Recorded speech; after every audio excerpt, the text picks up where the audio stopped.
Well, this is episode number 1 of my bulking series, but I'm still cutting for a photo shoot at present, and I'm the most shredded I've been in a very long time, weighing in at 79.6 kilos this morning. So, no, 78.6, sorry. So, what's going wrong? Well, what's going wrong is I accidentally mistimed things and started my YouTube series 1 week early, because this weekend is when I've got my photo shoot, and then I'm going into the bulk after that. So I'm kind of just sitting here for a week, pretending that you guys didn't notice about me messing up my timings and starting the series a week early. But it doesn't matter, because what I can give you this week instead of me giving you my bulking update, because at the moment everything's just like cutting, I haven't really got a new bulking training program or anything like that. What I can give you is an in-depth guide that I made as to how I think about bulking using the bucket model that I sent out to my bulking community this week. So we'll make this week's episode completely education-based. Carry on watching if you're interested in that. Next week is where I'll be documenting my leg training, my body weight, how the bulk is going, what I'm eating, and things like that. And sorry about getting the times wrong. But yeah, check this out. The appetite threshold and density eating.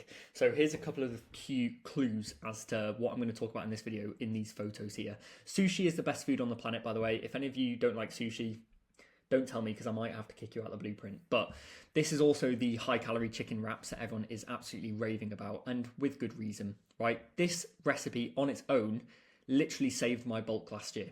2 of these together, 1,300 calories.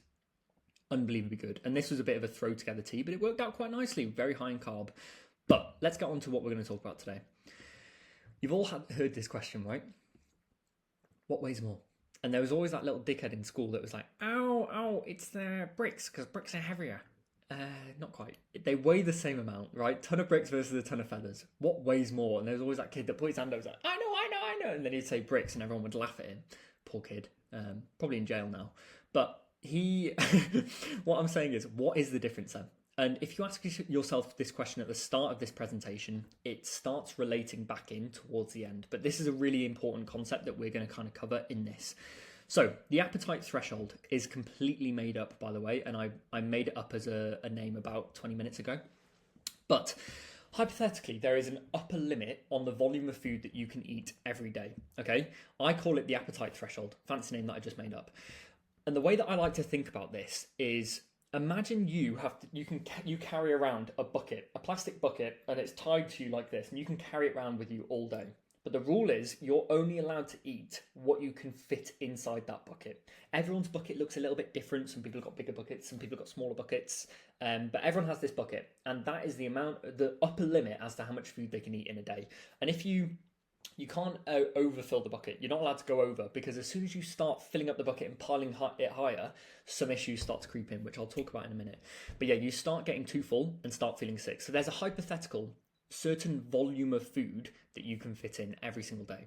And the word volume here is very important. So think about it. Imagine putting a baguette into this bucket and then putting like a burger, and then you've got some chips. You're trying to fit the food in there. As soon as it starts going above the level of the bucket, you start getting too full and you can't carry on eating. Okay, so that's a really important concept. Imagine you're carrying around a bucket like this. Now, the reason you and me are naturally skinny is because if we fill this bucket with similar meals to everyone around us, our families, our friends, everyone you see on Instagram, if we fill it with let's say the chicken wraps they're making, maybe a spag bowl, general meals, we don't get enough energy in and we end up losing weight. Even if we fill it with the same meals that they are and we fill our bucket to the top, but we're eating the same things as them, we end up losing weight day to day, because there isn't enough energy in that bucket to help us skinny guys gain weight. Okay, you follow me so far? I hope so. But just keep this analogy in mind, that everyone's got this bucket and we can't eat more than what's in that bucket. There's a certain volume of food that we can't eat more than that. So overfilling the bucket doesn't work. And this is what you'll hear me scream about on social media all the time, because coaches often just say, just eat more. Just eat more food. You need to eat more food. That's what you have to do. All you have to do is eat more. So what they're telling you to do is overfill the bucket. They're saying, you've got this bucket here. You're eating this much. Just eat more of that. Just fill the bucket up even more. Now, there's a problem with this. In the short term, it can work, okay? In the short term, it can work. You can do it for 2 days, but you'll really start feeling full, right? If you overfill your bucket day after day after day after day, you can do it for like a week, maybe 2 weeks, maybe 2.5 weeks, but you'll start getting to a point where serious side effects start kicking in, and you guys will honestly resonate with these so hard. But you'll get ill and lose weight is the first one. Oh, you randomly got ill out of nowhere and now you've had a bug and you started throwing up. That's because you're overfilling your bucket. Second one, you'll be too full and start feeling sick. So you're getting through the day. You've woken up with zero appetite because your bucket's still full from yesterday. You're trying to fill it up and over again today. You've got to your last meal. You're looking at it. You've made it. You're trying to get a spoonful of it in your mouth, and you're just feeling completely sick. That's a second side effect of this. And the last one is. This is a little bit more of a subtle one, but a really bloody important one, because this is what kills most guys' bulks. So if you're constantly filling your bucket up to the top and overfilling it every single day, you will end up tanking your appetite for the next few days. So you'll try and push in too much food in one day and overeat on the bucket, and it'll actually carry over into the next day. I'll tell you this, and I bet you will have experienced this. You'll wake up the next day, go, right, oh, fuck, I've just woken up late, I need to go get breakfast. Be 9 a.m, you'll go downstairs, try and make a bowl of cereal, look at it and just go, oh my god, no, I can't do that, because you're still full. Your appetite is still tanked. We have to go about this in a different way. We need to be smarter as skinny guys, because overfilling the bucket and just trying to add more and more food does not work. And this is why other coaches struggle to help skinny guys, because they don't understand this concept. They don't understand that there is only a certain volume of food and there's an upper limit to it that we can kind of get in our systems every single day. We have to go about it a different way. And so what I'm trying to teach you how to do on the nutritional side of things is swap what you're putting in the bucket, right? And this is a bit of a weird concept, but I'll explain it now. So density eating, this is the fix. What you need to do is make the bucket heavier. Instead of trying to overfill the bucket, which is what most people tell you to do, just eat more, eat more. All you have to do is eat more, stop complaining. No, that doesn't work. You need to make the bucket heavier. Imagine this, you're holding this bucket, carrying it around with you all day, and instead of filling it up, and it's pretty light, you now need to, you won't even have to fill it up, you just need to make it heavier. Imagine if you've got a bucket full of feathers, but the bucket is full of feathers, but it's not very heavy. Imagine if you've got a tiny brick at the bottom of the bucket. It weighs more, but the bucket is nowhere near full. That is what you need to do, okay? And I'll explain how to do that now. So, but firstly, the benefits of doing this. If you're constantly finishing every day with a heavy bucket, but it's not even full, guess what? You will wake up the next day hungrier. You will wake up the next day raring to eat again, with your appetite rejuvenated. You've digested everything, and you're not feeling sick the next day. So you're actually getting your hunger back, even though you're still gaining weight, because the bucket is heavier. That is what you need to think about doing, okay? And I'll give you some ideas as to how to do this. But the more you think about this concept and stop overfilling your bucket, the less sick you will feel, the more you will enjoy food, and the more tasty food will be as well, because your bucket isn't filling up every single day. The aim of the game is to keep your bucket empty, but keep it heavy, okay? This is density eating. So let me give you some examples. Imagine if on the first day you were filling your bucket up and you had 3 pieces of bread in there. You would, that's filled the bottom of the bucket. Flipping heck, that's quite annoying. That's giving you that's like a quarter of your bucket full of those 3 pieces of bread. You can swap that for 1 bagel and it's the same amount of calories, right? The same amount of calories, so the same amount of energy in 1 bagel than there is in 3 pieces of bread. But the bagel only takes up 1 little corner here. The piece of bread filled the bottom of the bucket. The choice that you need to make there is the bagel, because the bagel takes up less space and is heavier. You can feel it. It's like, whoa, hold on a second. This has got, this is heavier and I've got more space left in the bucket. Brilliant. Another example of this, right? I calculated this earlier. In half an avocado, you get the same amount of calories as in 1,000 grams of lettuce. So imagine you've got a bucket full of lettuce. Bucket's full. Shit, you're full. Or you have half a little avocado at the bottom. Half a little avocado at the bottom and you get the same amount of calories. So you need to start making these choices that lean towards making your bucket heavier, not fuller. Okay?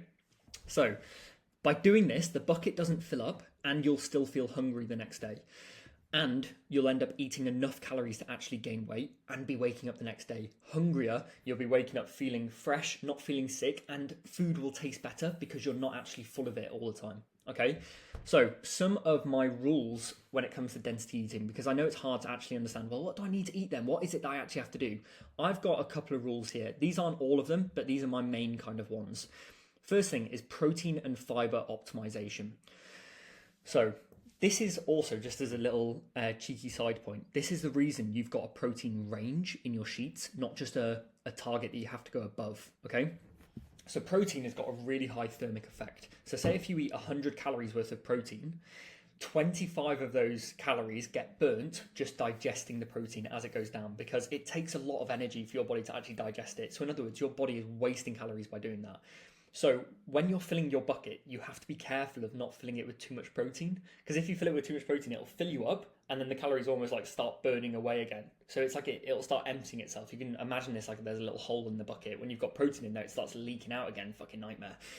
So that's why you've got a protein range. You've got it in between here and here. For most of you guys, it'll be like 160 grams to 180 grams or 180 grams to 200 grams, because the lower target is to make sure that you're maximizing your gains. So you have to eat at least 160 grams to maximize your gains. But if you start going above 180, you'll start getting too full and you're filling up your bucket at that point. So that's why I say stay below this amount, stay above this amount. But most coaches forget about this second target. They just say, oh, eat above 160, you'll be fine. If you've ever tried eating like 250 grams of protein, I bet you'll wake up the next day going, oh my God, I'm so full. It makes a big difference for us skinny guys. That is why the range is so important, okay? Same thing with the fiber. Fiber is a form of carbohydrate. It's an insoluble carb that we can't actually digest. So in other words, it goes straight through you and it doesn't count for any calories. So we need to be careful to get enough fiber in so that it helps our digestive system, but not so much that it fills our bucket up. And so the meals that are in the high calorie heaven have actually been carefully made so that they get in a good amount of fiber, but not so much they fill you up like an absolute nightmare ton. So you have to just be careful of going too far over your fiber. As a general recommendation, I'd probably say anywhere between 20 and 40 grams is fine. But when you're starting to get up into like 60, 70, 80 grams, you're in trouble. So try and bring that back down. If you notice on MyFitnessPal, you can see your fiber creeping up, try and bring it back down. By the way, fiber is like Weetabix, oats, potatoes, whole grain bread. That's where fiber comes from. And also fruit and veg. Minimizing filling foods. So I personally have to limit how many potatoes I eat in a bulk because of how filling they are. And I do my best to avoid 0-calorie veggies. 0-calorie veggies are pretty much salad. So leafy greens, think about rocket, think about spinach, think about things like this. There's fuck all calories in there. There's nothing in there. Not even worth your time. Also peppers, like yellow, red, green peppers. I love them, but they don't give you any energy. And cucumber. It's literally just water, right? Same thing with tomatoes. There's not a lot in there. So I do my best to kind of limit those kind of veggies, and instead I'll lean on broccoli, sweet corn, peas, tender stem broccoli. Obviously I'll put in peppers and other stuff like that, but I'll just try and limit it. And I'll try and make the veggies I am eating quite dense. Carrots, root veg, things that are really a little bit denser, a little bit heavier. Sweet potato even, if I really had to push in carbs. Turnips, not my favourite. There's actually a funny story of me and a turnip, but that's for another time. But yeah, that's what I'd kind of try and do there. I'd swap the 0-calorie veggies for ones that do have calories in. And potatoes are the most filling food on the planet, as far as I know. So they are not ideal, and they're filling your bucket up, but really light. They're filling your bucket up, but keeping it really light. So be careful of too many potatoes. Liquid calories. I love this analogy now, okay? So I make as many meals as I can liquid to fill the bucket more efficiently. Imagine this. You've got a bucket, you filled it up, you've got a bagel there sticking that way, you've got a can here, you've got this. Imagine you've got all your items in there. Imagine just pouring liquid over it. It doesn't actually fill the bucket up anymore because it's just slipping in the gaps. That is effectively what liquid calories are doing. They're just easier to get in. They're easier to get in. You don't have to chew, you just have to drink. It saves your jaw muscles, because if you're a skinny, seriously skinny guy, you will have got to the point where your jaw muscles have started to cramp during a meal. You're like, oh God. Liquid calories, don't even have to chew it. And it's so much more efficient. It goes down a lot easier, and it fills in all of those gaps in that bucket that you haven't been able to reach with other meals, okay? So hopefully this makes some sense, and hopefully this topic you found useful as well. And as I said, from now on, every Monday call will be me going through a live topic like this that is actually going to help you optimize your bulk. We've also got an introduction call that's going to be starting on a Sunday. So any new members that have joined in the week will have a call with Louis. And also in the future, when you unlock them, you will have training calls with Craig. So you can see here, live training audits with Craig. So when you've been in the blueprint for 55 days, you're going to be invited to a live training call where Craig is going to ask you to send in videos of a specific exercise off a certain day. So like a push day, send in any exercises from a push day, and then he will review your form live on the call. So there's many things happening in the blueprint right now. We are leveling up, and I'm so grateful to have you a part of this community. If you've got any questions about density eating or the appetite threshold, let me know. And the last thing that I'm going to ask you to do again, like shameless plug, is go follow me on YouTube, because I'm documenting my bulk, literally using the spreadsheets that you guys are using as well on YouTube. And I think it would be really interesting for you guys to see how I'm doing things as well, and how I'm doing exactly the same things that I'm telling you to do. But yeah, hope you all have a fantastic week. I will see you in the community this week. Pop me any questions that you've got. And those techniques that I've just run through, the density eating protocol with the bucket, is literally how I'm going to be bulking over the next 12, 13, 14 months. So not filling the bucket up, leaving it a little bit empty, leaving myself hungry, using liquid calories, filling the bottom of the bucket first, like stopping the leaks, not pushing my protein too high. That is exactly what I'm going to do over the next 12 months, and you can watch me do that, because if I wasn't using these techniques, I would literally not be able to gain weight. If I was just eating normal things and not thinking about these techniques, I would stay at 78 kilos right now and be a small bean like for the rest of my life. So we're not doing that, and I'll document me using these techniques. But for now, it's actually time for me to go and shave my legs, ready for my photo shoot on Saturday, and enjoy the brownies that Evie's making. Look at these. Evie, I'm not gonna lie, you've got I'm not gonna lie, you've got a flower print on your ass from when you've been cooking. Look at them. That is going to be the perfect start to the bulk. Unreal. Unreal, unreal, unreal, unreal. So, photo shoot Saturday. Hopefully I'm going to get a YouTube video recorded of me at the photo shoot, doing the go-karting, seeing all the other clients that are shredded as well. And then from that week onwards is where I will start the bulking series. Once again, very sorry that I got my weeks mixed up. My bad. Started a week early, a little bit eager. But from next week onwards, I'll be doing my weekly updates, using the spreadsheet, showing you the meals I'm eating, and showing you my bulking training as well. So catch you then.